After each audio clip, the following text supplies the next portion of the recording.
오늘 말씀 비전 300에 대한 말씀입니다.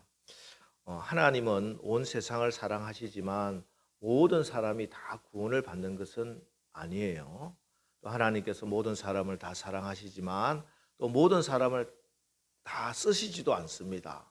하나님께 쓰임 받는 사람은 언제나 하나님께서 선택하셔서 또 그 사람을 훈련시키시고 훈련된 그 사람을 통해서 세상을 바꾸시고 세상을 구원하시고 이 세상을 복되게 하시는 것, 이게 하나님의 뜻이고 하나님의 방법입니다.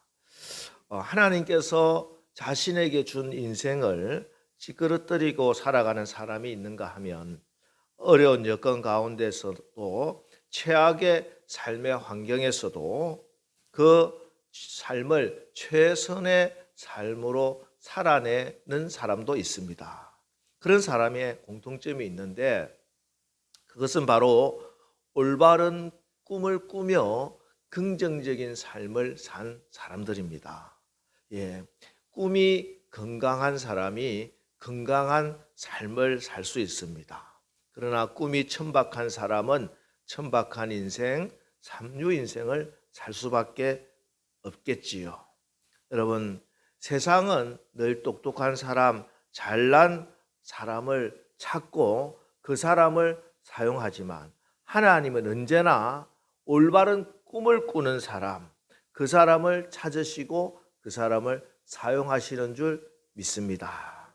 그래서 지난주에 이어 우리 교회 표, 꿈, 비전에 대한 말씀을 나누고 있습니다. 우리 남설교회의 비전은 비전 7300입니다. 지난주에 비전 7000에 대한 말씀을 나누었죠. 열왕기상 19장 18절 말씀으로 이스라엘의 아방 시대에 우상 숭배와 이 세상의 큰 물결을 거부하면서 목숨 걸고 하나님만을 섬긴 7000의 신실한 성도, 순결한 믿음을 지켜나가는 이 땅의 그루터기 같은 그런 성도들이 되자 하는 그런 비전입니다. 오늘 비전 300은 사사기 7장 7절 말씀입니다.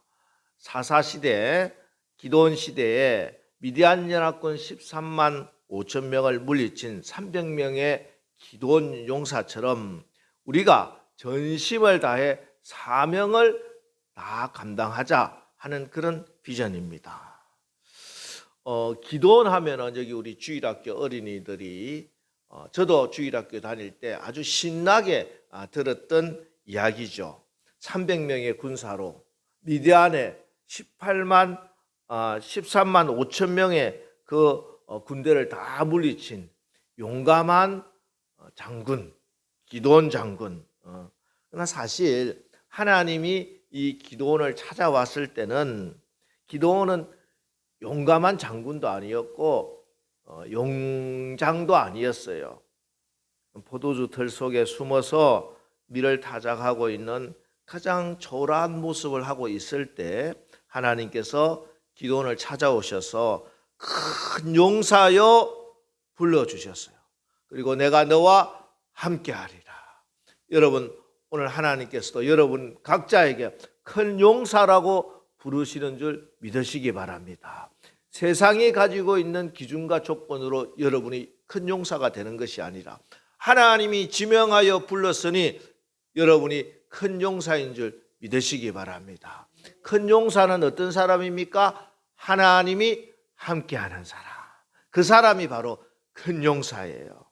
그래서 기드온이 하나님께 하나님, 제가 하나님과 함께하는 것, 하나님이 나와 함께하는 그 표징을 보여주십시오 이렇게 요구를 하니까 첫 번째 표징이 하나님께서 그럼 너가 재물을 준비해서 그 바위 위에 다 쏟아 놓아라 하고 지팡이를 내밀라. 그래서 지팡이를 내미니까 바위에서 불이 확 올라와서 그 재물을 다 태워서 받으신 거예요. 예배입니다. 예배. 여러분, 우리가 하나님이 나와 함께 하시는 표징이 무엇일까요? 뭐 대단한 거 있는 것보다 가장 중요한 것은 예배 진심. 우리가 예배 드린다는 것.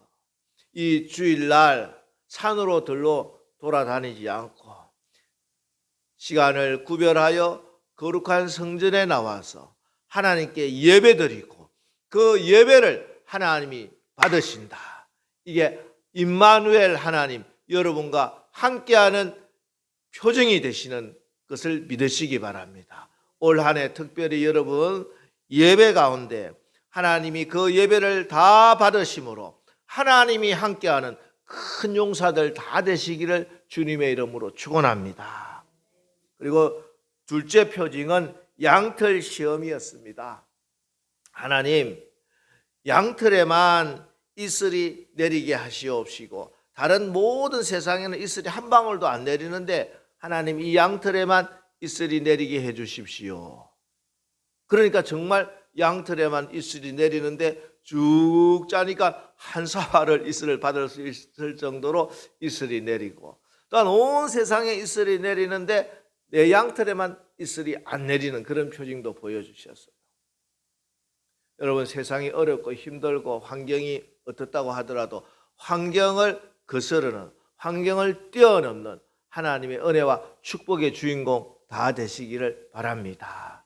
이게 임마누엘 하나님께서 여러분을 큰 용사로 불러주시는 표징입니다. 그리고 이제 오늘 본문이 이제 이 표징을 받고 힘을 얻어서 이스라엘과 미디안이 한판 큰 전쟁을 하려고 하는 그 장면입니다. 이 전쟁에 참여하기 위해서 이스라엘에서 모여든 군사들이 32,000명 정도 되었습니다. 그리고 이제 뒤에 8장에 보니까 미디안 연합군의 군사는 13만 5천 명이에요. 지금 상황에 이스라엘의 한 명의 군사가 감당해야 할 사람이 4명이 넘어요.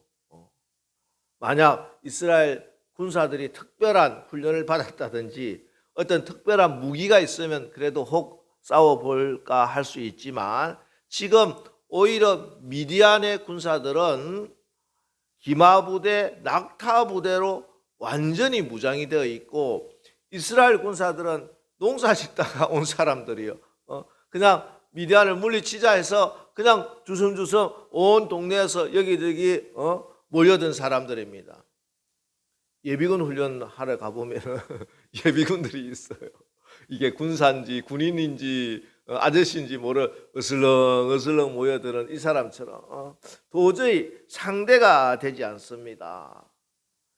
그런 상황에서 하나님이 이렇게 말씀합니다. 사사기 7장 2절에 여호와께서 기드온에게 이르시되 너를 따르는 백성이 너무 많으니 내가 그들의 손에 미디안 사람을 넘겨주지 아니하리니. 아니 이게 무슨 말씀이에요? 지금 모자라도 한참 모자라는데 하나님께서 너무 많다고 이야기하는 거예요. 그리고 이어 나오는 말씀을 보면은 그 의미를 이렇게 설명하고 계세요. 이는 이스라엘이 나를 거슬러 스스로 자랑하기를 내 손이 나를 구원하였다 할까 함이니라. 이 전쟁의 의미와 성격을 분명히 하자는 것이에요. 이 전쟁은 하나님의 전쟁이라는 것입니다. 하나님이 친히 싸워 주실 것이라는 겁니다. 이 전쟁을 통해서 이 땅의 주인이 하나님이심을 보여주시겠다는 것이에요. 그러니 너가 섣부르게 숫자로 하나님의 일을 막지 말라 하는 말씀이에요. 숫자, 이게 우상이 되면 안 된다는 것입니다.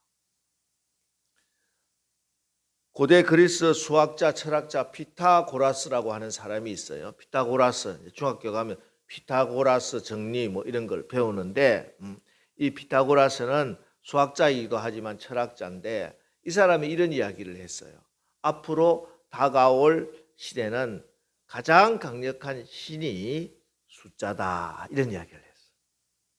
그리고 실제로 이 피타고라스의 예언처럼 그렇게 세상은 흘러가고 있는 것 같습니다. 특별히 우리가 사는 지금 자본주의 사회에 정말 이 숫자가 마치 신이 되는 것 같아.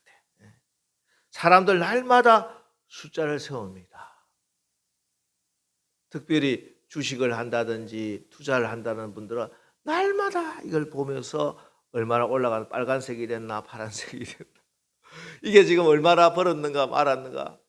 그냥 숫자가 올라가고 내려가는데 너무너무 막 모든 것을 다 걸고 있는 것 같아요. 학생들은 오직 점수가 몇 점 더 올랐느냐, 직장인들은 내 연봉이 올해 얼마를 받느냐, 내 아파트 평수가 지금 몇 평이냐, 회사를 운영하는 사람, 사업하는 사람은 내가 매출을 얼마나 하고 수익이 얼마냐, 교회들도 교인 수가 몇 명이냐, 그러면서 이 숫자를 가지고 다른 사람하고 막 비교합니다. 분당에 집을 나눴으면 많이 올랐을 건데 괜히 용인으로 이사 와가지고 얼마나 실망을 해서 그렇게 하시는 분도 제가 봤어요. 편하게 살면 될 거를 그 좋은 집이 있는데도 불구하고 분당에 그 옛날 아파트보다 이 신축 아파트 큰 집에 살면서도 집값이 떨어졌다는 것 때문에, 집값이 저기 더 많이 올랐다는 거, 집값이 떨어진 게 아니라 저기 집값이 많이 올랐던 것 때문에 너무 마음이 힘들어요. 그래요. 잠도 못 자고 불면증에 걸리는 분도 봤어요. 숫자가 사람을 확 쥐고 있는 거예요. 숫자의 노예가 되는 겁니다. 이 시대에 하나님께서 다시 말씀합니다. 너의 싸움은 숫자의 싸움이 아니다. 하나님의 말씀에 순종하는 순종의 싸움이요 믿음의 싸움이다. 너가 이 세상을 바르게 살 수 있는 것은 숫자로 바르게 사는 것이 아니라 믿음으로 순종으로 바르게 살아갈 수 있다. 하나님 말씀하고 계세요. 교회 숫자, 교회도 숫자가 중요하죠. 왜냐하면은 이 교회의 숫자는 세상 숫자하고 또 다른 의미가 갖고 있기 때문입니다. 교회의 숫자는 생명책에, 천국 생명책에 기록된 숫자일 수도 있기 때문이고, 하나님의 손바닥에 그 이름 하나 부르면서 예수님이 중보하시는 그 숫자이기 때문에 교회의 숫자 중요하고 교회가 부흥되는 것은 너무 감사한 일입니다. 그러나 이 숫자 자체를 채우는 것이 교회의 목적은 아니에요. 그게 자랑은 아닙니다. 그래서 어떤 큰 대형 교회는 하도 교구 목사님들이 너무 스트레스를 받아. 올해 세례 인원 몇 명 목표. 그래서 그 교구에 세례를 6번 받은 분도 있대.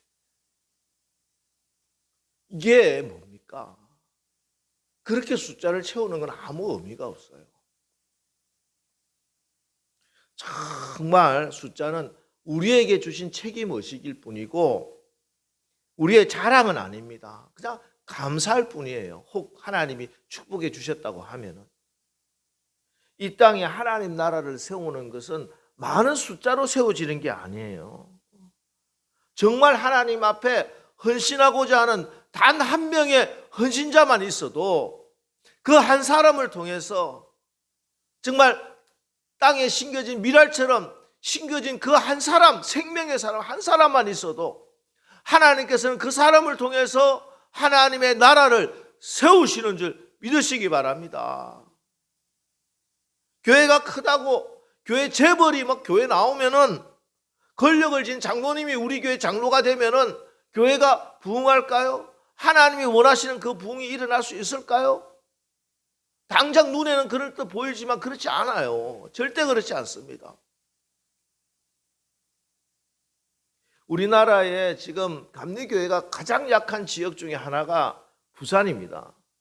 저는 이제 부산에서 감리교회를 다녔기 때문에 정말 교회 한 100개 중에 감리교회가 보일까 말까고요. 그리고 감리교회가 다 제일 작은 교회들이야. 그런데 사실 뭐 부산이 원래 장로교 선교지였기 때문에 장로교가 먼저 틀을 잡았지만 부산에 감리교회가 확 밀려왔을 때가 있습니다. 바로 6.25 때예요. 6.25. 6.25 때 사람들이 다 피난을 왔는데 다 부산에 모여들었겠죠. 그런데 그 피난 온 사람 중에 누가 있느냐면은 감리교 장로가 있어. 이승만 대통령이요. 정동 제1교회 장로님입니다. 아니 대통령이 감리교 장로야. 그러니까 힘있고 잘 나가는 사람들은 전부 다 감리교로 모여드는 거야. 미국에서 후원금이 오면은 대부분 다 감리교 쪽으로 다 후원금이 다 갔어요. 돈 있겠다, 권력이 있겠다, 사람 많이 몰려들겠다. 그런데 전쟁이 끝나고 수십 년이 지나고 나서 보니 부산에서 감리교는 장로교는 물론이고 성결교, 침례교보다 더 작은 교단이 되어 있더라. 여러분, 숫자가 성패를 좌우하는 게 아닙니다. 진짜 부흥은 숫자에 있는 게 아니에요.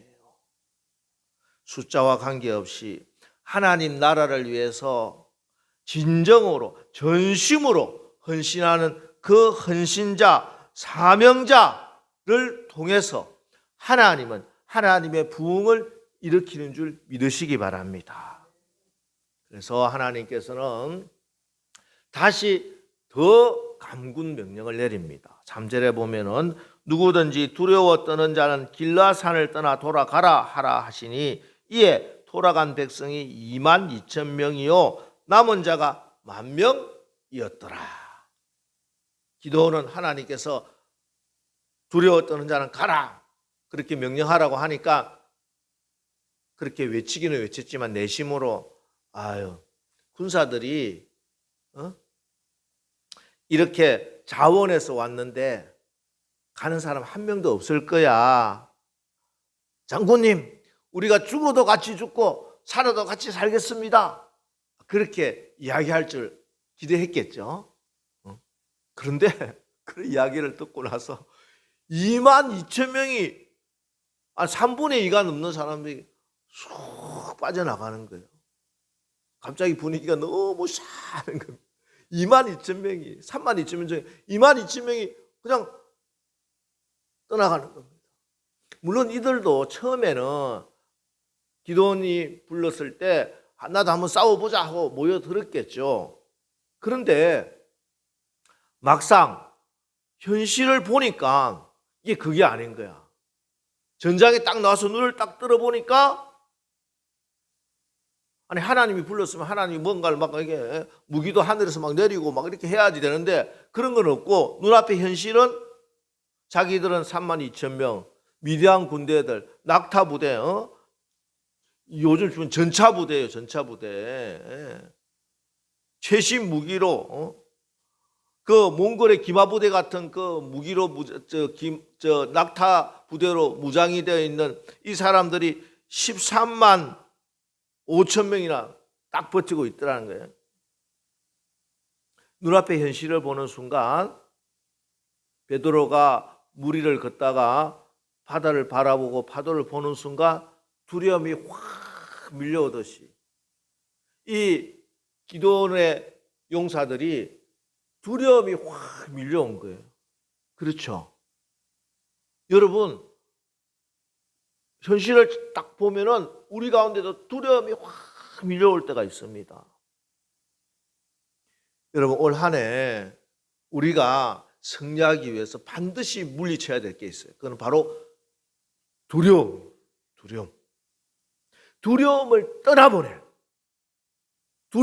떠나보내는 게 승리의 첫 출발점입니다. 내가 두려움 가운데 있으면은 절대 이길 수 없어요. 반드시 실패할 수밖에 없습니다.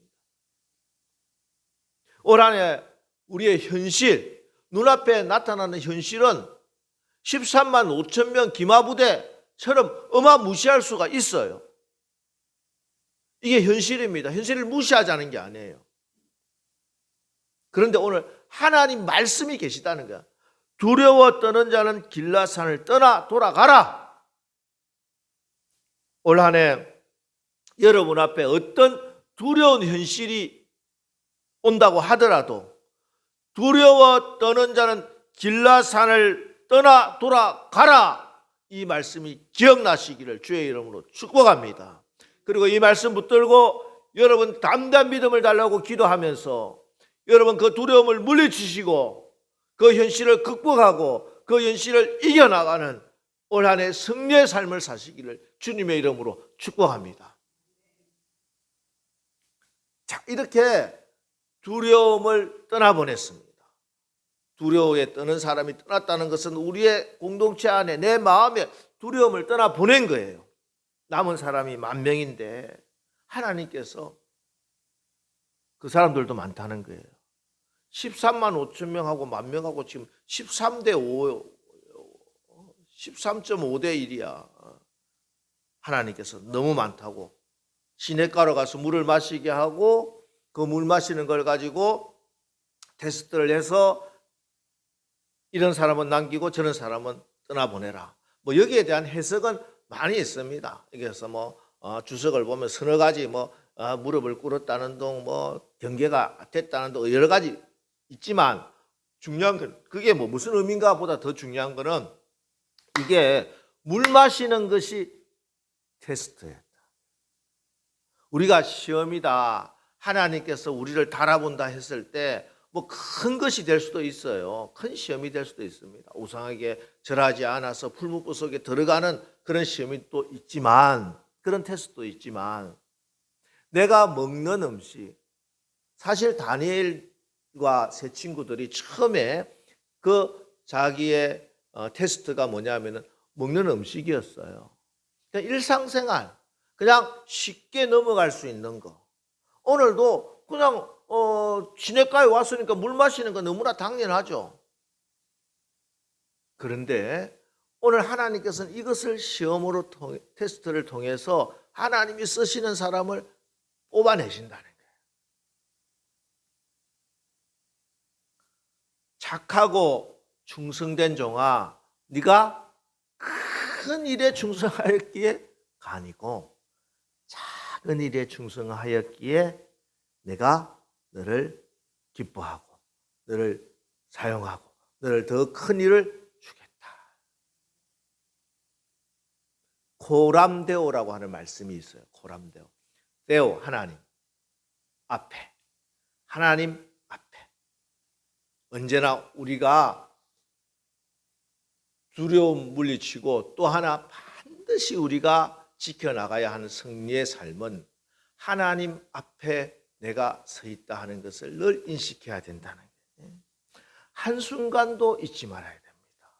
시편 139편 7절 8절 내가 주의 영을 떠나 어디로 가며 주의 앞에서 어디로 피하리까? 내가 하늘에 올라갈지라도 거기 계시며 수월에 내 자리를 펼지라도 거기 계시니이다. 언제나 하나님 계시다. 여러분 사람들 앞에만 서도 사람들이 다시 옷매무시를 바로 하고 또 어른들 앞에 또 높은 분들 앞에 서면은 자세를 바로 하잖아요.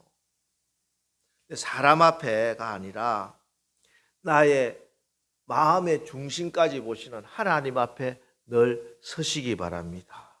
그리고 하나님 앞에 내가 혹 부끄러운 것은 없는지 지금 내 삶에 달라져야 할 부분은 없는지 늘 점검하시고 내 삶의 우선순위를 늘 조정하시기 바랍니다. 사람 움직이다 보면 방향이 비틀어질 수가 있어요. 나침반을 딱 켜놓고 항상 바른 위치로 가고 있는지 늘 점검하시고 하나님 말씀을 통해서 성령의 인도함을 통해서 늘 하나님 앞에 붙들림 받아야 됩니다. 여러분 산 가운데 있는 게으름들 물리치시기 바랍니다. 여러분을 게으름에 묶고 있는 환경을 뿌리치시기 바랍니다. 기도하지 못하게 하고 섬기지 못하게 하고 하나님 만나는 시간 빼앗아가고 내 비전을 이루지 못하게 하는 나태하고 게으른 모든 것들 충성되지 못하게 하는 그런 번잡한 것들 다 떠나보내시기 바랍니다.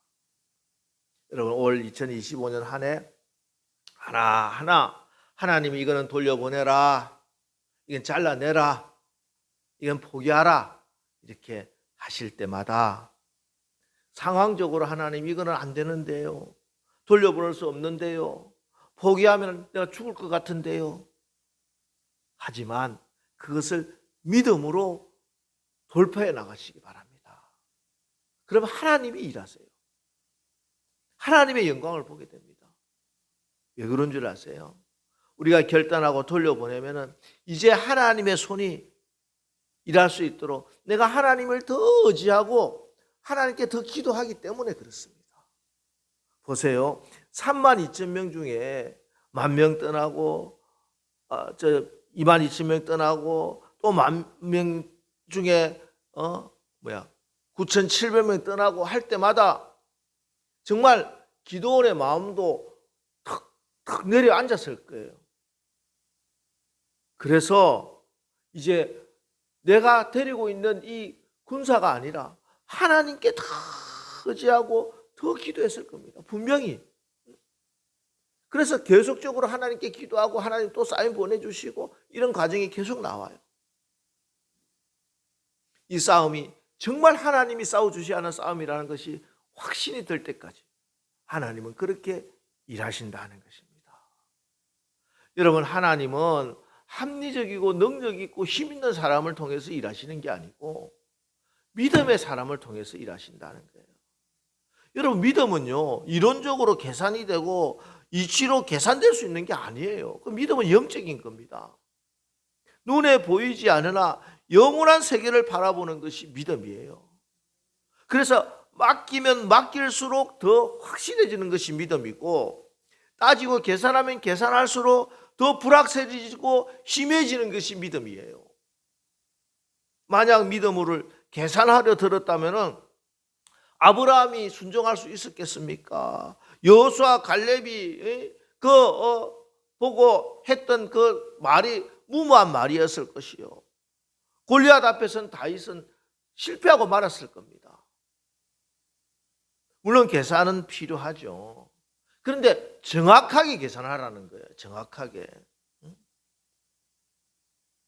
세상에 합리적이고 또 정확하다고 하는 그 계산이요, 그 계산이 정확하지가 않아요. 그 계산이 맞았으면 이 세상은 벌써 천국이 되었겠죠. 세상의 계산 다 틀렸다. AI를 동원해도 계산 안 맞아요. 이 세상에 가장 확실한 계산은요 믿음의 계산입니다. 왜냐하면 그 계산에는 하나님이 계시기 때문에 그래요. 세상의 계산법은 1 더하기 1은 2죠. 100에서 50 빼면 50이 남습니다. 물고기 2마리, 보리떡 5개로는 한 사람밖에 먹지 못해요. 이게 세상의 계산이에요. 그러나 믿음의 계산은 물고기 2마리, 보리떡 5개로 5,000명이 먹고 12강주리가 남는 게 믿음의 계산이에요. 이 계산이 맞는 법입니다. 왜냐하면 믿음의 계산에 좌정하고 계시는 하나님은 무에서 유를 창조하시는 하나님이시고, 그 하나님의 계산으로 하면은 반드시 승리밖에 없는 거예요. 세상의 계산으로 여러분이 올 한 해 살 수 있을 것 같습니까? 그렇지 않습니다. 올 한 해 정말 불확실한 시대고, 도저히 세상의 계산으로 올 한 해를 견뎌낼 수 있는 사람이 과연 몇 명이나 있을까 싶고, 올 한 해 내 회사가, 내 사업장이 이 큰 파도를 헤쳐나갈 수 있을까? 포기밖에 되지 않고 낙심밖에 되지 않을 겁니다. 그러나 300명으로 13만 5천 명을 물리치는 것이 세상의 계산으로는 불가능하지만 믿음의 세계, 믿음의 계산으로는 가능하다는 사실을 믿으시고 승리하게 하시는 하나님을 믿으시고 올 한 해 나가시기 바랍니다. 믿음의 계산으로 하면 우리는 절대 불가능한 것도, 막다른 골목도 포기하고 절망하는 일도 없는 거예요. 예수 믿고 신앙생활 한다고 하면서도 늘 부정적인 말만 하는 분들이 있어요. 안 된다, 못한다. 늘 세상 계산기나 두드리고 앉아서 이거는 불가능한데요. 목사님 이거 하면 안 되는데요. 아무리 교회 오래 다녀보세요. 하나님의 능력을 체험할 수 있는가?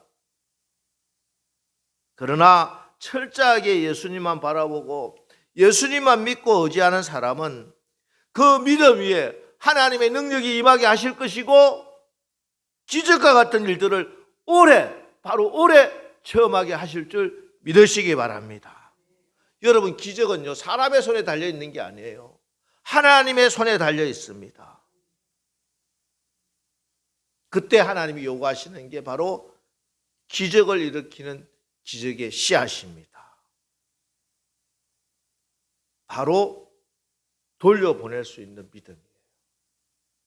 32,000명 중에 22,000명도 돌려보내고 10,000명 중에 9,700명도 돌려보낼 수 있는 결단과 믿음, 이 씨앗이요, 순종의 씨앗입니다. 이 순종하는 사람한테 하나님께서 올해 바로 여러분에게 300명을 가지고 13만 5천 명 완전히 전멸시키는 능력을 보여주실 줄 믿습니다.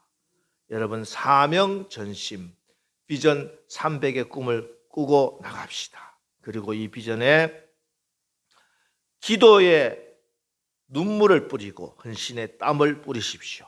그래서 믿음으로 돌려보내고 믿음으로 내려놓고 또 그렇게 해서 지금까지 우리가 추수해 놓았던 것 빼앗아가고 우리를 두렵게 했던 저 미디안의 군대를 다 진멸하고 사단의 경관진들을 다 파쇄시키고 승리하는 올해 2025년 사는 우리 남설교회 되시기를 주님의 이름으로 축원합니다.